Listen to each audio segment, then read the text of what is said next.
토니 블링컨 국무장관의 방한을 진심으로 환영합니다. 한미 동맹은 우리 외교의 근간이자 동북아 및 세계 평화 번영의 핵심 축입니다. 한미 동맹의 지속적인 발전은 우리 외교의 가장 중요한 과제입니다. 이러한 관점에서 바이든 해리스 정부의 국무장관과 국방장관이 임기 초반에 한국을 함께 방문한 것을 특히 환영합니다.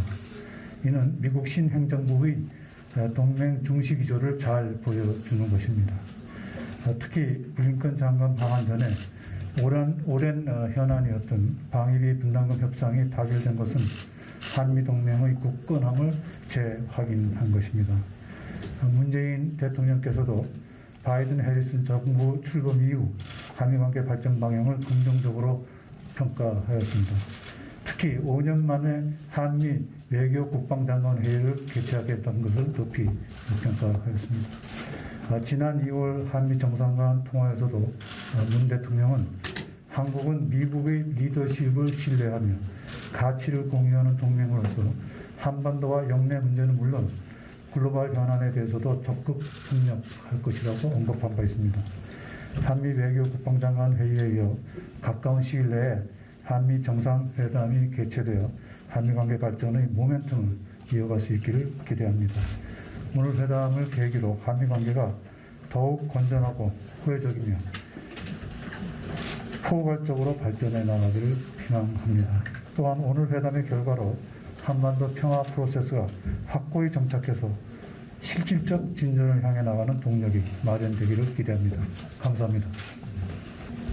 Mr. Minister, Woo-young, thank you. And it is so wonderful to be here with you.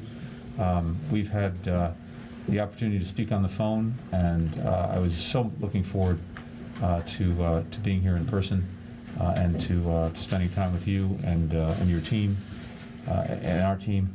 If you'll allow me, just before we begin today's meeting, I want to mention the attack that happened just a few hours ago in Atlanta, in which several women were killed, including, we believe, 4 women of Korean descent.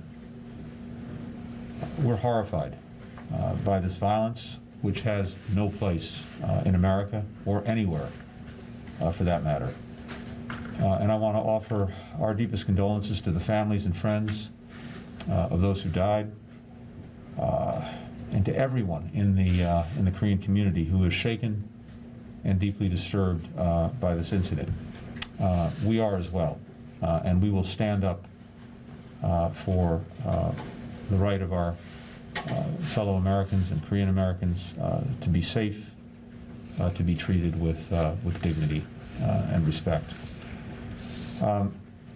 That's a sentiment that I know my counterpart shares because we are united ultimately by shared values, and that's really one of the fundamental reasons that I'm so glad to be back in Seoul as part of my first trip overseas as Secretary of State. Mr. Minister, I want to congratulate you on your appointment. Since our first conversation on February 11th, we've already become partners.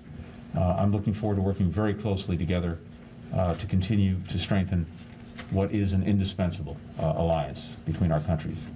As you know, I'm joined on this visit, as you referenced, by Secretary of Defense Austin. We'll be here tomorrow for the 2+2 ministerial meeting with you and with Minister of Defense, and of course to witness the initialing of the SMA. It's no accident that we chose the Republic of Korea for the first cabinet-level overseas travel of the Biden-Harris administration, along with Japan. This alliance between us is, as we've said, the linchpin for peace, for security, and prosperity, not just for our two nations, but for the Indo-Pacific region, and indeed for the world. The alliance is unwavering, it's ironclad, and it's rooted in friendship, in mutual trust, and in shared values. Secretary Austin and I are here to reaffirm the United States' commitment to the alliance but also to build on it with you. We want to achieve our shared vision of a free and open Indo-Pacific, anchored by respect for human rights, for democracy, for the rule of law.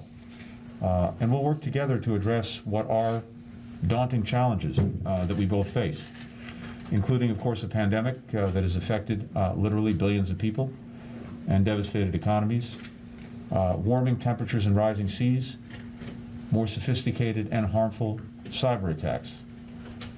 None are challenges that any one nation can effectively confront alone. To deal with them effectively, we need to work together, and we need to work together ever more closely.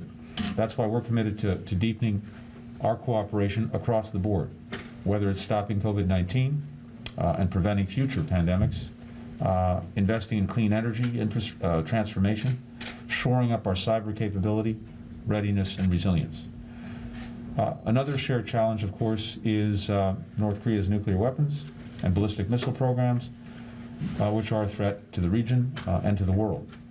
We'll continue to work together with the ROK and other allies and partners, including Japan, toward denuclearization of the DPRK.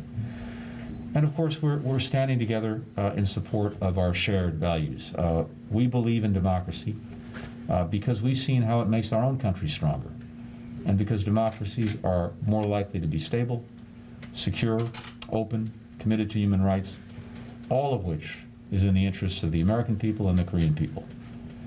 It's critical that we stand up for these values, especially now, because we are witnessing a dangerous erosion of democracy around the world, including in this region. In Burma, the military is attempting to overturn the results of a democratic election, brutally repressing peaceful protesters, gunning down youth who are simply demanding a say in their country's future. China is using coercion and aggression to systematically erode autonomy in Hong Kong, undercut democracy in Taiwan, abuse human rights in Xinjiang and Tibet, and assert maritime claims in the South China Sea that violate international law. And the authoritarian regime in North Korea continues to commit systemic and widespread abuses against its own people. We must stand with people demanding their fundamental rights and freedoms, and against those who repress them. For decades, the alliance between the Republic of Korea and the United States has ensured the security and well-being of our people. And I think it's our job not only to maintain our alliance, but to strengthen it so it can continue to provide that foundation for years, indeed for decades to come. That's why we're here today, and I'm so grateful to you for this hospitality and look forward to getting down to work. Thank you.